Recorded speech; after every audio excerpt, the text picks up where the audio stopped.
Great. Great. Great welcome to you all. Sorry for the little delay, but Kaspersky, the researchers, actually, they broke some laptops here. They borrowed another one from someone here, volunteer, and they plugged in a USB stick that they were carrying. So here we have a fantastic story. It comes from, and I'm using their nicknames, Octoxer, Kucherin, and Buzever. You will pronounce this later, huh? And they do it one at a time. So actually, their operation is a fantastic story. And it's mainly one of the most sophisticated attacks chains, actually, and spyware ever discovered by Kaspersky. So give an applause, please.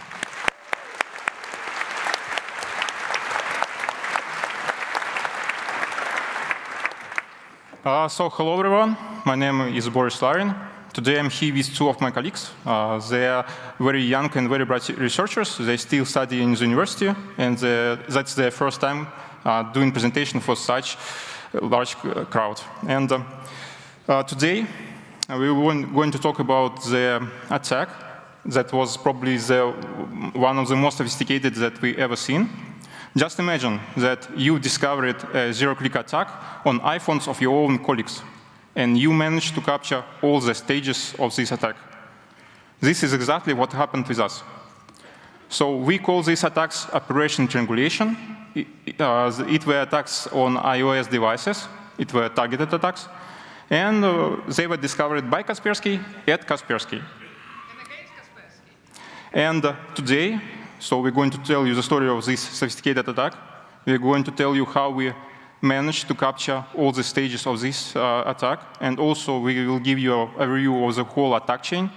We will give you details of the remote code execution vulnerability, a pack bypass, a crazy kernel vulnerability, and just insane hardware vulnerability. And we also will give you a review of the actual spyware that was used in this attack. And without further ado, I give the word to Leonid, who will tell you how we found it.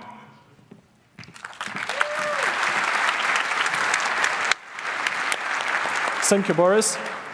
So the question that you might want to ask, how we managed to retrieve and analyze all chain links of this attack. And the answer is, while attackers behind Operation Triangulation were quite experienced, they made numerous mistakes. And we, in turn, did our best to benefit from their mistakes, thus fully analyze this malicious campaign. The story of this research starts with suspicious activity we detected in our network. We have a corporate Wi-Fi network dedicated for mobile devices. And one day, while monitoring its traffic with our CM solution, we found suspicious activity incoming from several iOS-based devices. And at the time, we had only a bunch of totally not suspicious domains. With some interesting facts we noticed about them. The first one, they are similar in name style, so two words and .com. They always were used in pairs. So as it turned out, the first one used during the exploitation process, it usually was a backup rabbit.com, and the second one was used for command and control server. Also, we observed high outbound traffic to these domains, and finally, the set of domains were registered with Namecheap and protected with Cloudflare. By observing the traffic incoming from infected devices, we were able to find a pattern that would help alert us about new infections. First, the device connected with iCloud server, downloading iMessage attachment. Then it performed a few requests to the first-level exploitation framework server. As I already said, it was backuprabbit.com in most cases. And then it went off making regular connections with the second-level command and control server. After we assumed that our employees' devices had been hacked, we had to get more information about the attack, in addition to malicious network activity.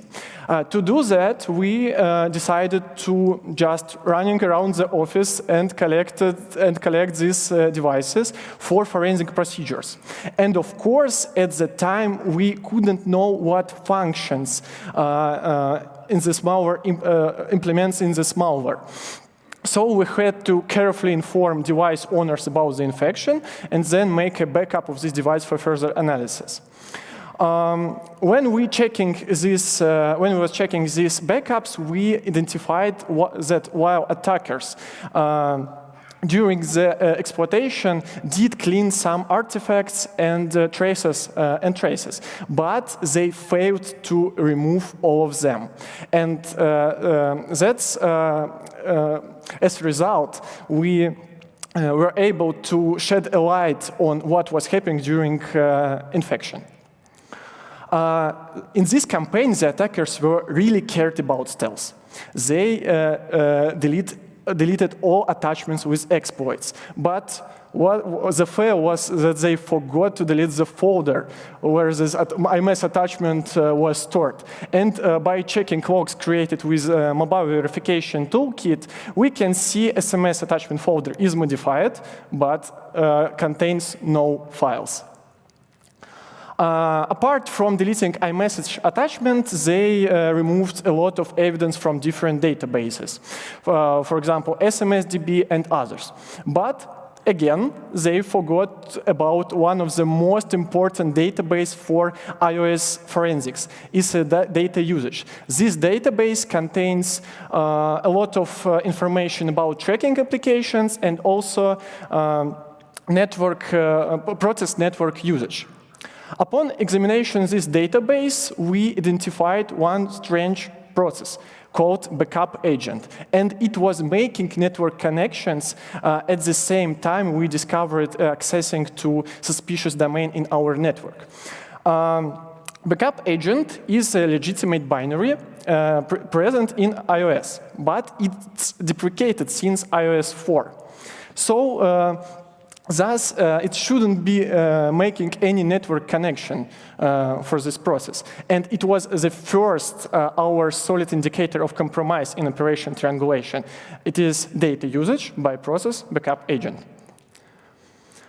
At this step of investigation, we could determine that the specific device, if the specific device is infected or not. But we were not able to retrieve any payloads. And we decided to set a trap to perform a man-in-the-middle attack, and they didn't detect it. To do that, we prepared a server with WireGuard and Mitom proxy, installed root certificates on the targeted devices, and just routed all traffic to the server. As a result, we got the opportunity to decrypt and read all the traffic. And for effective real-time monitoring, we also developed a Telegram bot, notified us about new infections. But what was the most important thing, that with Mitom proxy, we were able to modify all packets on the fly. This actually gave us unlimited power. First, without any patching, we got our first payload. It was an HTML page with obfuscated JavaScript code. This code performs various checks, and also it performs canvas fingerprinting. It renders yellow triangle, and then calculates its hash value. By the way, that's why we called this attack Operation Triangulation. But then we had to crack various layers of asymmetric cryptography in order to retrieve each next stage. The idea was to patch the stage on the fly, to move logic from it to our Mitom proxy add-on. And we did it with simply regular expressions. And we did it one by one, stage by stage, decrypting next stages. And finally, we implemented a Mitom proxy add-on that was 400 lines long. And it helped us to retrieve and decrypt a lot of fantastic stuff, including validators, exploits, spyware implant, and also additional modules. And finally, you can congratulate us. We get them all.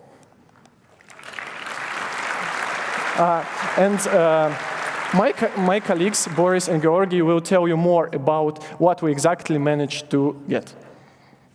So this attack, check.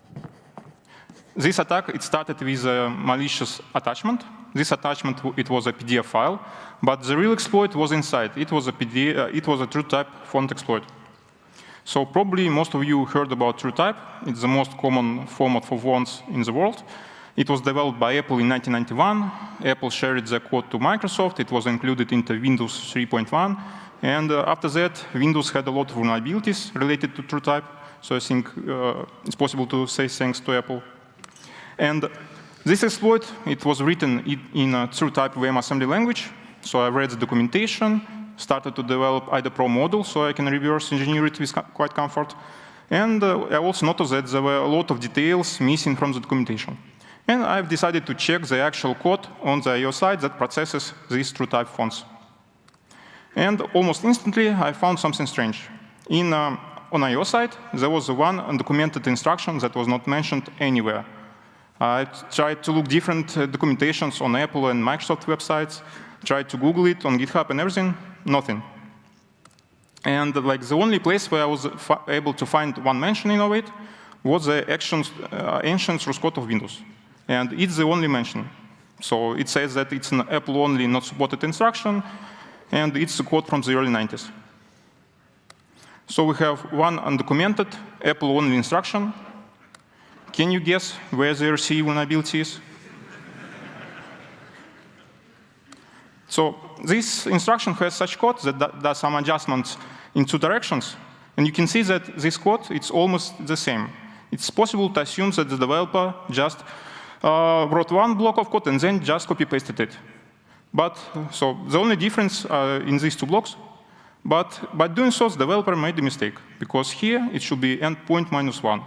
Otherwise, it points outside of the working points buffer. And there is another buffer that contains offsets to other arrays. And if one of these offsets gets corrupted, attackers are able to corrupt more things in the memory, and this way get code execution. And the code of this TrueType WAM parser is from the 90s, and it's exploited like most of the vulnerabilities from the 90s, web vulnerabilities, with interpreter and everything. So I will not be going into detail about its exploitation. But what is interesting and what I want to discuss is the way how Apple fixed this, timeline of the fix, because this instruction, it was there since the early 90s, and then it was silently removed in the January 2023. And we know that by that time, attackers already been exploiting this vulnerability. I don't know what actually happened there. I believe that suddenly Apple started to receive a large number of crash logs, and they suspected that something bad is happening because most likely this instruction was not used since the 90s. And they decided to remove it. It's good that they fixed this, but it's bad they didn't warn anyone about exploitation. And to exploit newer iPhones, attackers need additional vulnerability, a point ratification code bypass. So on newer iPhones, there's special instructions that used to sign and check pointers. And how it looks, there is a virtual address located in the lowest part of the pointer, and the higher bits of the pointer have a cryptographic signature. And attackers need to sign the pointers with the pack-easy instruction, which is basically like sign with default mode. And attackers use these weaknesses to bypass this. So firstly, there is too many different pointers signed by this default mode. And also, these pointers could be easily discovered in memory. So first you parse DLD cache, you get the address, lowest part of the address of functions that you want to execute, and then try to find it in memory and see if there is something in the upper builds. If there is some data and the lower parts of the address match, then you found what you were looking for. So here's the vulnerability and how it was exploited. So first they find the assigned pointer for function DLSIM, which can be used to get signed pointers for any other function by its name. They get the signed pointer for mProtect function. They built a fake macho header with one export, and this export points to the usually not exported function signed pointer of the LD library. And then they built a loader object for this macho header and injected into the list of loaded images. And with that, they're able to call DLSim for this fake macho header and get the signed pointer for signed pointer function and sign any pointer with any key in modifier and completely bypass PAC. And attackers use this to execute a rope chain and a number of expressions. So in Objective-C, there is special query language that's called NS expressions and NS predicates. And they basically look like this. And it's possible to do whatever you want with this language. I believe it's possible to write a script that will convert your Objective Type-C code into this format. So you can call any functions, you can do type conversion and everything. And most likely, it's also possible to do this conversion fully automatically. And attackers execute a binary property list, which is basically used as a container for more expressions. And all these expressions are used to execute a next stage, a kernel exploit written in JavaScript. So on iOS, apps can run JavaScript, but without just-in-time compilation. And exploit makes the most of it. To get the maximum of capabilities, attackers modify the memory of JavaScript core library. They make it to have a very large amount of memory. They disable the garbage collection. And finally, they enable special debugging feature that is called $VM. With this debugging feature, it provides special functions that can be used from the inside of this script. And these functions can be used to get the addresses of the objects and also get read and write primitive.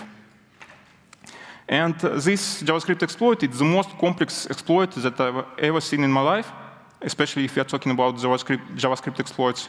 It was obfuscated to make it unreadable and to minimize its size, but still it had 11,000 lines of code at just simple reformatting it.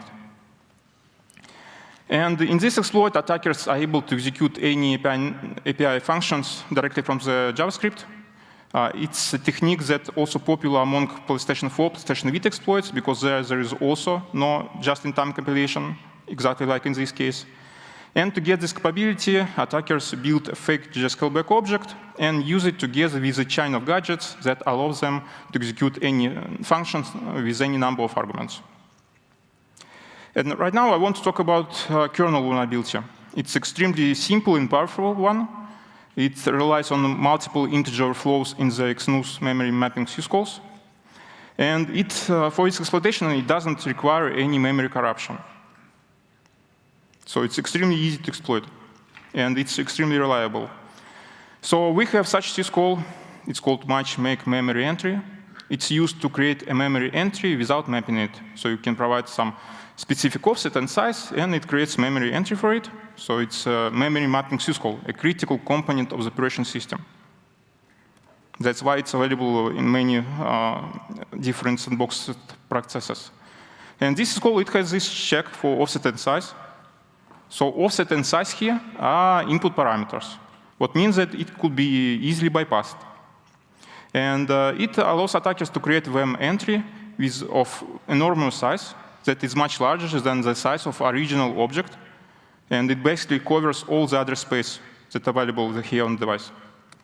And then we have a VM map syscall, which is used to map some specific region of memory.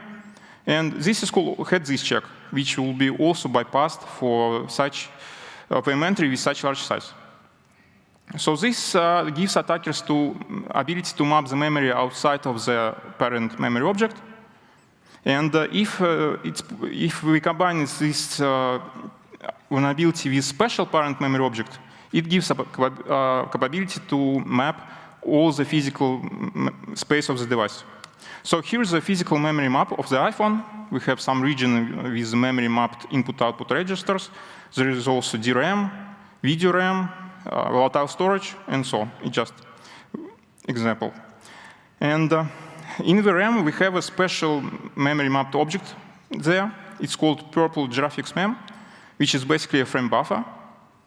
And it could be used together with this vulnerability. It can be used, can be mapped to user level. So with this, attackers get the ability to map, read, and write all the physical memory of the device from and to user level. And the whole exploitation after it, it's just the reading of the memory. So reading and parsing of the memory. So attackers create a malicious mem entry for the purple graphics mem.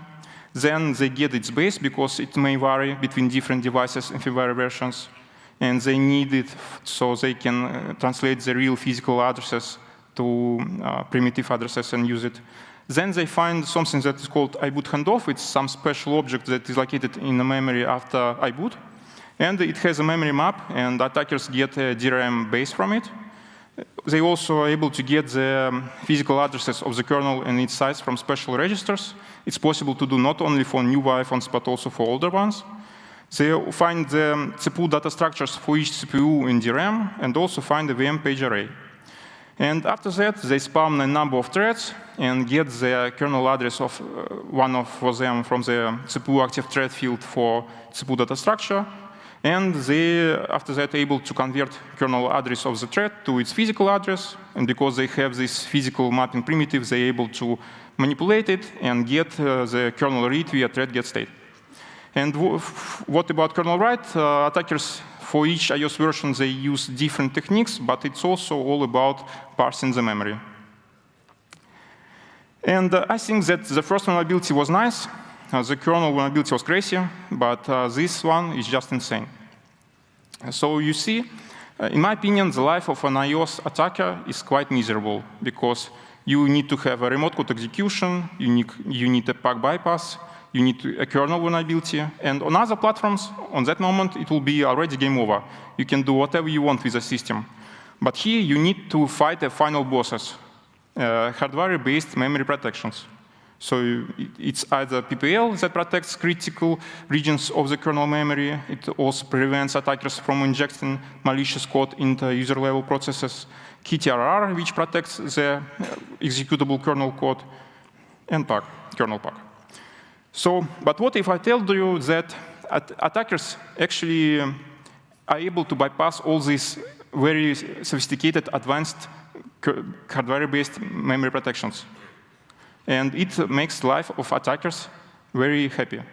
And all of this is done with another hardware feature that is present in the CPU of Apple devices.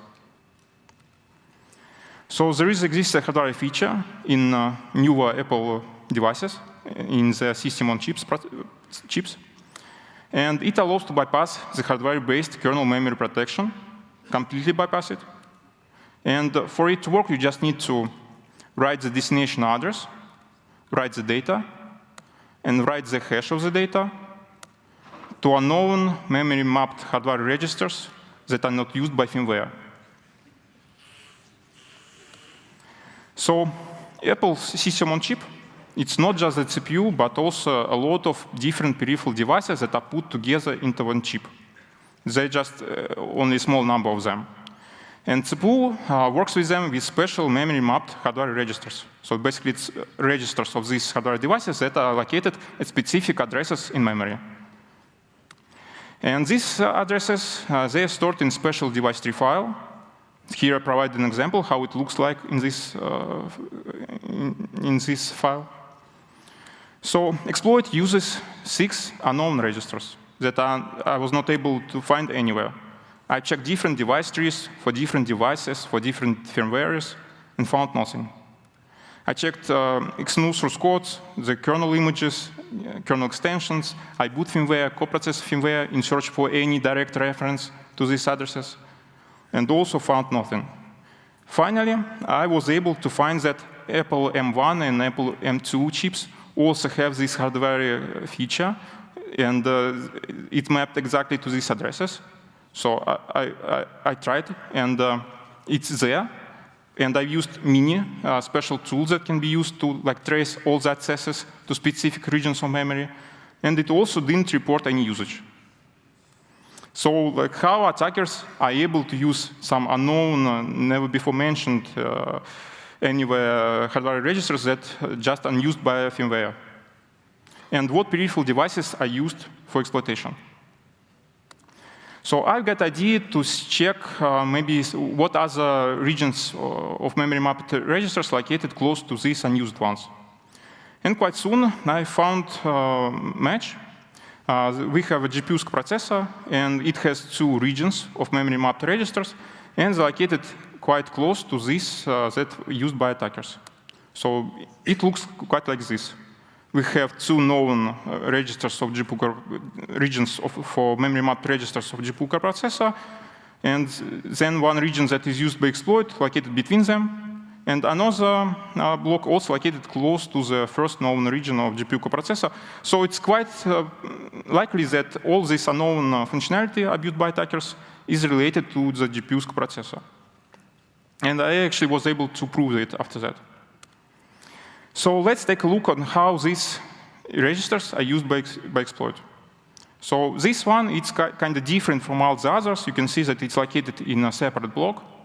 It's touched only during initialization and finalization stage of exploit.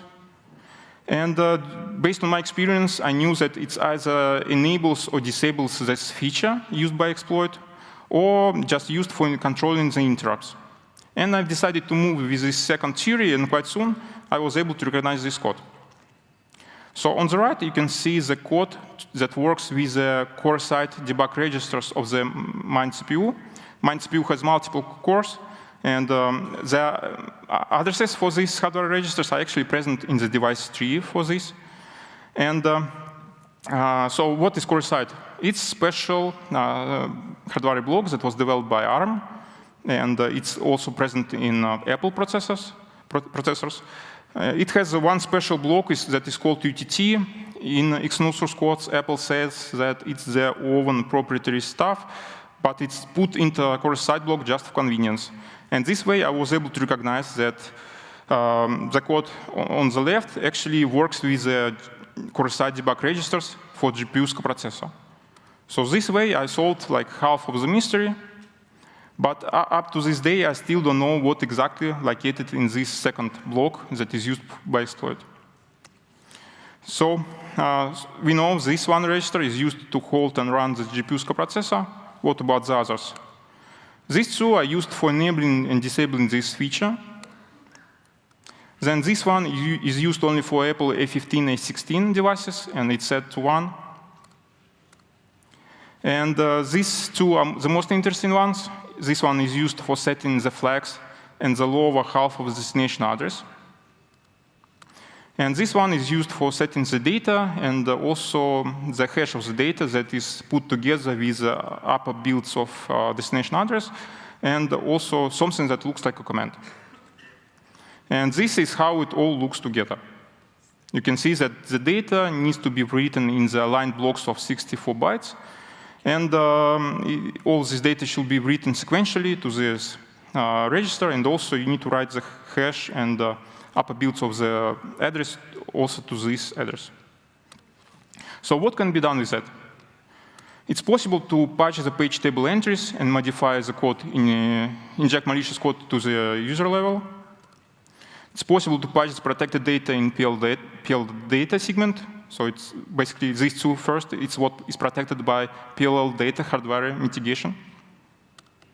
And it's even possible to patch an executable code of the kernel. So basically, it bypasses all hardware-based kernel memory protections. But it's not possible to use this feature unless you know how to calculate a secret hash. And it's not a CRC.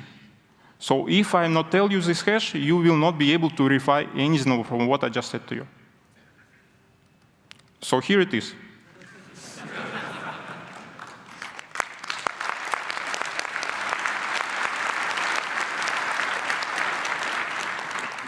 You can see that it's custom hash. It uses a predefined SBox table. And it's quite simple one. It occupies just 10 bits. It calculated twice, so in total it's 20 bits.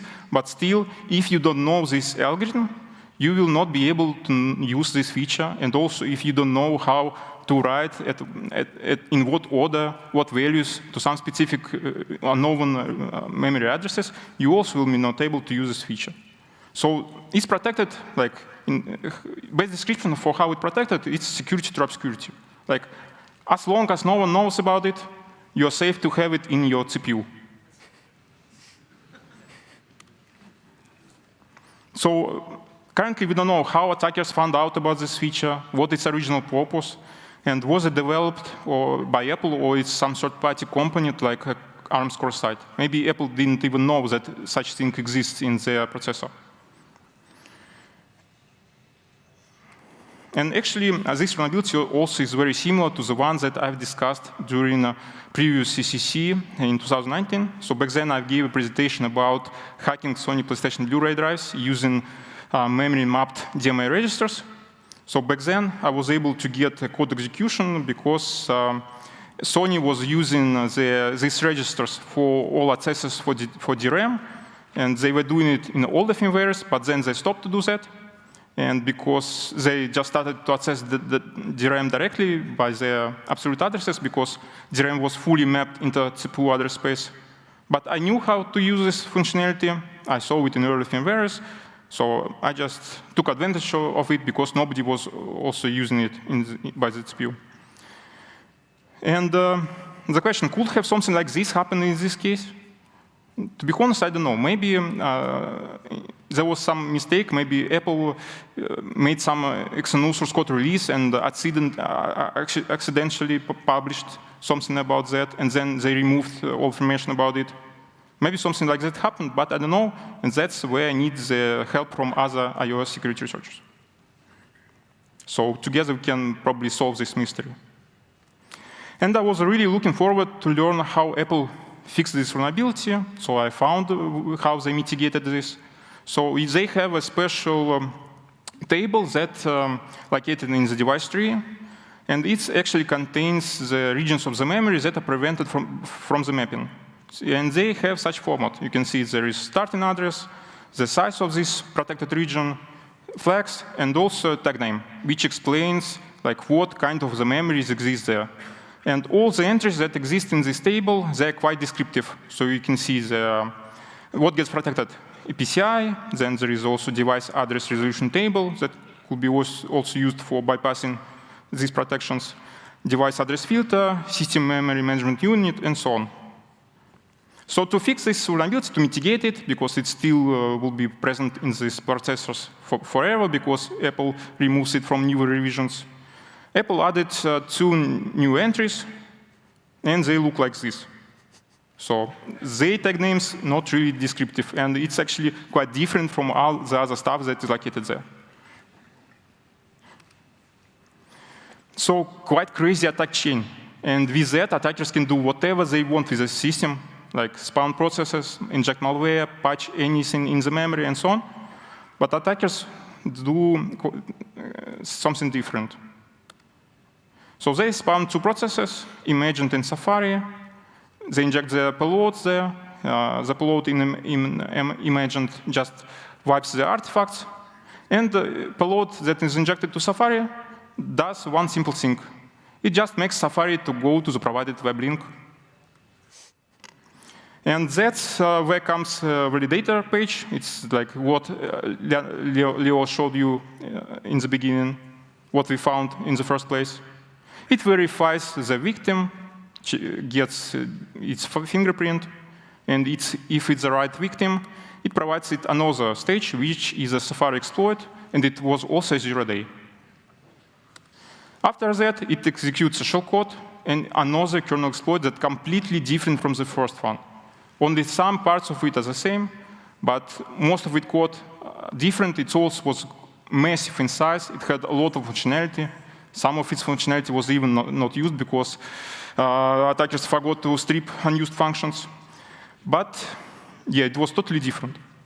And after that, attackers validate the victim once again to make sure that it's the exact victim they want to infect. And only after all of that, they provide the actual malware. So all this extra sophistication was completely unnecessary. But attackers did it to make sure that nobody ever knows what kind of malware comes at the last stage. So all of this just to protect this malware, so nobody will ever find out what comes at the last stage. And now my colleague Georgi will tell you all about it.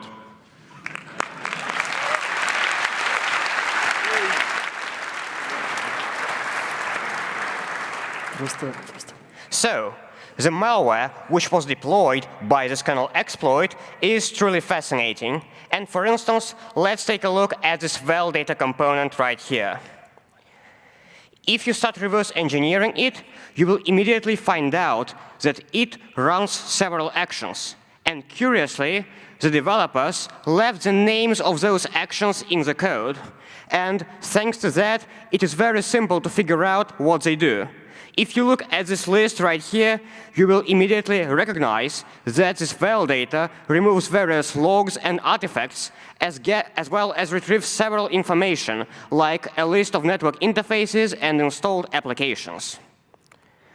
So, as for log deletion, the validator removes crash logs from specific processes. These processes can produce crash logs over the course of exploitation. And those processes belong to components such as iMessage, the web browser, and the malware itself. This is done in order to make sure that no forensic researcher can obtain those crash logs and guess how the exploit works. Apart from removing crash logs, they also clean up traces of the malicious iMessage that was used to send the whole exploit chain. And to do that, they get a list of all received iMessages, and for every iMessage, they get the Apple ID of its sender. Then, they take an MD5 hash of this Apple ID, and they check it against a list of 40 MD5 hashes. If there is a match, this means that message has been sent by the attacker, and thus should be removed. And they do it in order to make it impossible to obtain the exploit attachment through backup analysis. Now, from an attacker's perspective, it was not very smart to include those 40 hashes into the validator's code, because, provided you have enough time, you can crack those hashes and thus get a list of Apple IDs that are used by the attackers. That's exactly what we did. We managed to recover a vast majority of those email addresses, and we ended up thus doxing the attackers. Of course, we reported those emails to Apple so that they can investigate the activity in these accounts. Now, after performing log cleaning, the validator starts collecting information about the infected device. It checks whether the device is jailbroken. Its code is able to detect all the popular jailbreaks, like Pangu, Uncover, Checkrain, and many others. And in addition to that, it's also able to detect software which is commonly installed on jailbroken devices, like Cydia or Frida. And by the way, during the infection process, it also checks whether the exploits are run on Kernel. So in case you didn't know, Kernel is a platform that allows you to run iPhones in the cloud. It's commonly used for security research. So if it gets discovered that the exploits are launched inside Kernel, then they will not work. And plus, the threat actor will get notified about that. And if you have been looking at the slides attentively, you may have noticed that apart from checking whether the device is jailbroken, well, there is also another action which is unused in the code. And it's called PSP detect. So since it's unused, we need to find out what this name PSP detect means. Now, whenever we think of the acronym PSP, what perhaps first comes to mind is PlayStation Portable, a gaming console which has been popular over the last decade. But why would you need to check for a PSP on iOS? Were the attackers checking whether the victim is a video game lover? However, if we look at the term PSP in the context of cybersecurity, well, it's used to designate personal security product, which is a fancy way of saying antivirus. However, there are no antivirus solutions on iOS. Still, there are security products that work on macOS. And thus, this action, which is not used on iOS, can be used to detect security solutions installed on macOS. And so, Operation Triangulation may also target macOS computers. This makes sense because iOS and macOS share the same external kernel. And if you have an exploit which runs on iOS, it's not very difficult to adapt it to work on macOS. Now, after all those checks, the validator also collects a myriad of information about the infected device, such as the user's name, the Apple ID, the serial number, and a lot of other things. All this information gets sent to the C2 server, and it is used to assess whether the victim, the infected victim, is the correct one. And if all the checks are complete, if the victim is indeed intended, then attackers deploy the final payload, a sophisticated APT platform called TriangleDB. And when we looked at the code of this platform, we found out that it can be run on versions of iOS that are more than 10 years old. And this number should give you an idea of how long this code has been in use. And this platform, it is of course used for cyberespionage. It collects data through plugins that it downloads from the C2 server. And it is designed to steal almost every piece of information from your phone. It can access the microphone and the camera, the password stored in the keychain and the address book, the files you have on the system, as well as geolocation data. Apart from that, it requests permissions from the operating system to access a list of devices which are located in proximity to the infected phone. And we also observe TriangleDB to steal data from messengers such as WhatsApp, Telegram, and iMessage. The code of those plugins themselves is also very interesting. Take, for instance, the plugin that records the microphone. It writes output data in a custom format that uses both the encoded audio as well as it includes information about events that occurred during the recording process. And this module, this plugin, it records audio only when the victim's screen is off. And this makes it very difficult to detect it with a naked eye. In addition to this, it sets a trap for forensic researchers. In case it discovers that somebody is reading event logs from the system, then it shuts down and informs attackers that the cover might have been blown. And I hope that by telling you all this information, well, I've managed to convince you that attackers collect a lot of information from infected phones. But here's the question. Once they collect this information, how do they analyze it?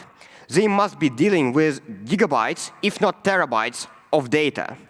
For example, when we travel at events such as the CCC, we take a lot of photos, like hundreds of photos a day. So, for example, in the case of photos, how do the attackers find out which photos are useful for them and which are not? And the answer to this question is actually machine learning. So we stumbled on a plugin that extracts metadata from saved photos using Apple's neural network engine. So let me show you how this works. So whenever you save a picture in the gallery, Apple's machine learning module starts analyzing it. For example, for this photo that you see right here, well, this engine managed to find out that it contains coconuts, beach, water, and straws. In addition to this, this engine can perform optical character recognition. It can detect text on photos. For example, in this picture, it managed to detect a small word beach, which is engraved on the coconuts. So in addition to that, it's also able to detect animals in pictures, as well as recognize if there are documents stored in the gallery. And what the attackers do, they take all those tags and they send them to the C2 server for further analysis. And in my opinion, this is very impressive because it's actually the first time we see threat actors use machine learning to analyze exfiltrated data.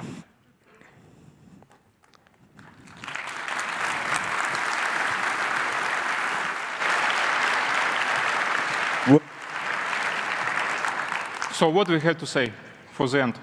Please collect and also check the logs, network logs at home. It's really easy to do, actually, if you just Google how to do that. And you should do that at home, and of course, you also should do that at work.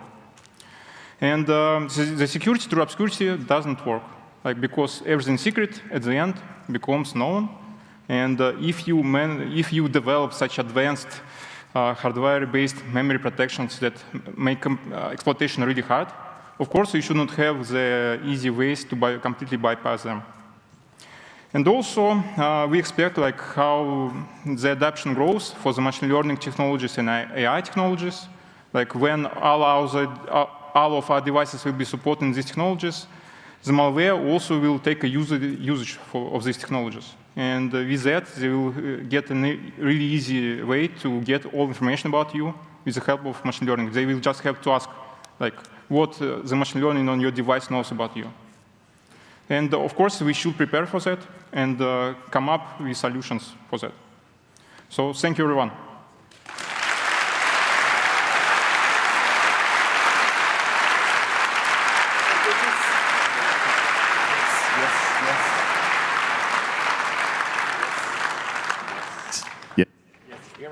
Thank you, guys. So this is what you get when you attack iPhones from researchers.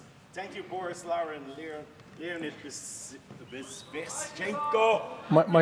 I think your microphone I is not have working. a couple of questions. Sorry for the microphone. Where is it? Oh, it's not working. Yeah, now it's working. Okay, God, this is what happens when you hack these iPhones from these researchers. We have a couple of questions, a couple of time left, a couple of minutes. I go to number 2. Is that okay? Yes, please. Thank you for the great talk. So what do you recommend for private owners of Apple devices, how to check quickly if one is a victim of such an attack? So we developed a special utility that anyone can check the device for indicators of compromise. So actually, we were not the only target for this attack. We know about a couple of victims all around the world, and also here in Europe. So please go to secure list. We have a special tool. It's called Triangle Check. Just download it, get your backup, and use this Python script to check your backup. Yes, it's open sourced, and you can just make a backup yourself, check the Python code, run it, and check the device. Thank you very much. Good. Signal Angel. Yes. Yes, so the internet is burning for your talk. Huge thanks. One question here is, of course, about the attribution. So what are your theories about this? What can you share? We never speculate about attribution if we don't have very strong evidences. Unfortunately, in this case, we don't have such evidences. So we do not do any speculation. It's our motto. We never do any speculation when we don't know for sure. Number 1. Next question. Thank you very much for the amazing talk, because it was also really interesting to observe how you do it, and you shared it, and this is really nice. Thanks a lot. And I have a short question, which is kind of related to the first one, but for a user who, let's say, cannot run scripts or doesn't know about programming, are there any ways that they can just visually detect that their phone is behaving strange from your experience and kind of know that something is wrong, like if one is not technical, for example? I think, thank you for the question. I think all evidence is hidden. So how to say, the only one option to do a backup and try to find the indicators we already talked about. Yes. So visibly it's not... So with iOS devices, unfortunately, because it's a closed system, there is no easy way to find out if your device was compromised with a very sophisticated attacker. If you use it, your device, it doesn't show any signs that it's compromised. So malware just runs here in the background, and it feels very good.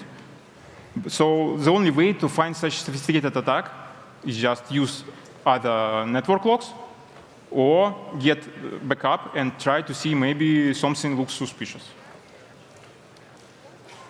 Okay, we have a question here at number 2. I have a question regarding the mitigation of the magic MMIO registers. So is that enforced by hardware or by PPL microkernel? For example, if you have a PPL bypass and can map arbitrary physical memory, can you still write to these registers and then patch the kernel? So the idea, what Apple did is that they have special code in the kernel. So it's like pmap, I believe it's pmap function. So basically it just checks if it's allowed to map something from these local regions. So the main idea is that attackers should not use something in these regions to bypass PPL. But if attackers already have PPL, probably they can take a usage of it and use it for KTRR bypass maybe. I believe that's some areas that deserves more closer inspection.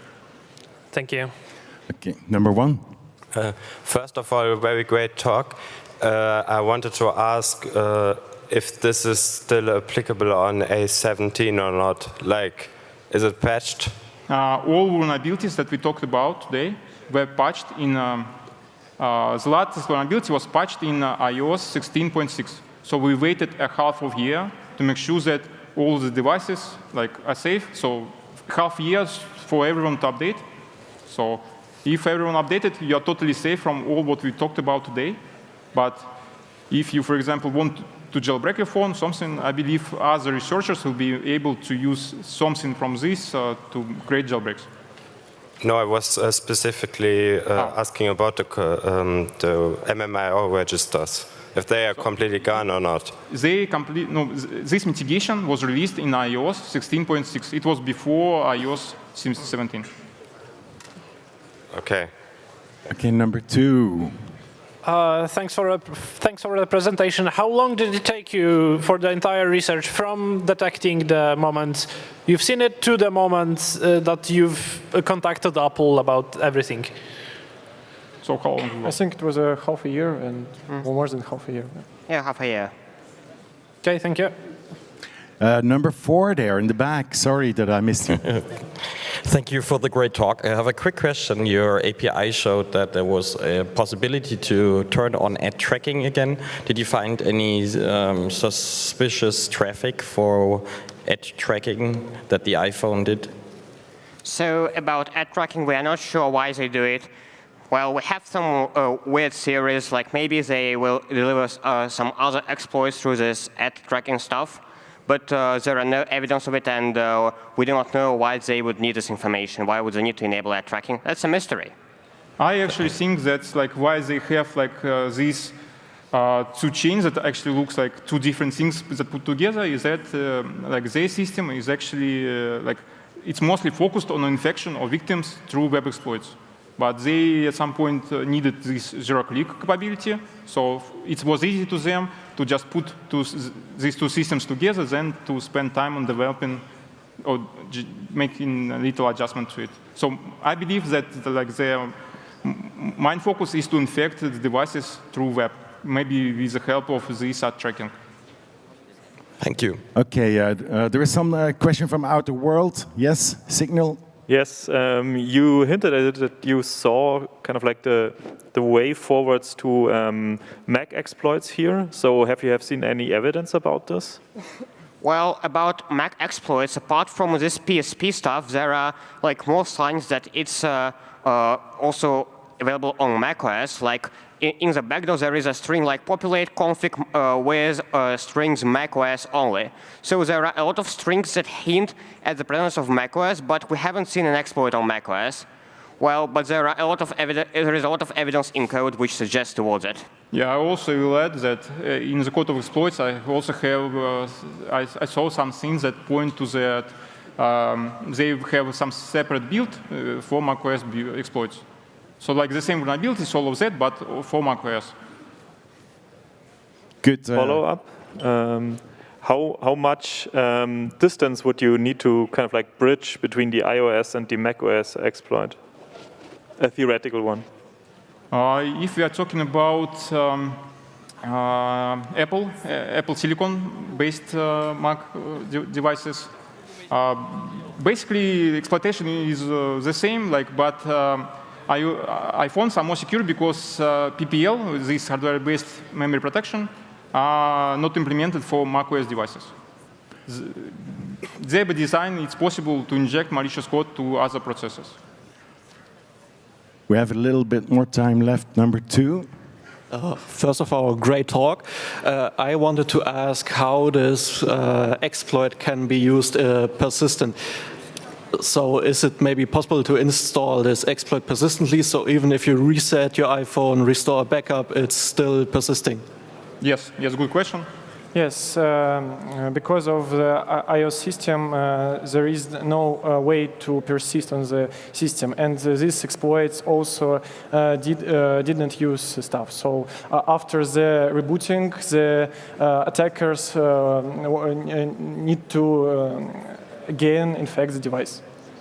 Okay, thank you. Number 1. Hi, thanks for the talk. My question is, recent iOS versions introduced a security feature which is lockdown mode. So I was wondering if any parts of the exploit chain are mitigated by lockdown mode, and if so, which ones? Actually, this is something that I'm not sure about, because it's something that worth a deeper look. I know that lockdown blocks some specific functions, but I believe that these use calls, because they're core systems use calls used by all the processes and everything, it's possible to execute them from the web container, from the Safari and so on. I believe most likely lockdown doesn't block this kind of attack chain. In case we are talking about malicious attachment, it might be help with blocking the download. That's something. Didn't check for sure. Yeah, we didn't check, something to investigate. Thank you. I take one last question from number 2 here. Yes, sorry. Hi guys, thank you for the talk. So I just want to ask, is there any other trigger for the uninstall for the APT beside the event log reading? Oh. Well, you can get it uninstalled in many ways. You can run the exploits from another phone, and the attackers will suspect something and they will uninstall it. Then you can run it from a jailbreak phone, which is also suspicious. You do a suspicious thing and you immediately can get no infection at all. That's what happens with APTs. I mean, more particular ones beside the classical environment scan. Yeah, without the trigger that we only have seen, it was stopping during the system logs, event logs recordings, I think. Yeah. Oh, thanks. Okay, this is what happens when you hack these iPhones from these gentlemen. Thank you, Leonid Besvershenko, Boris Larin, and Georgi Kukirin for this fantastic story. Thank you.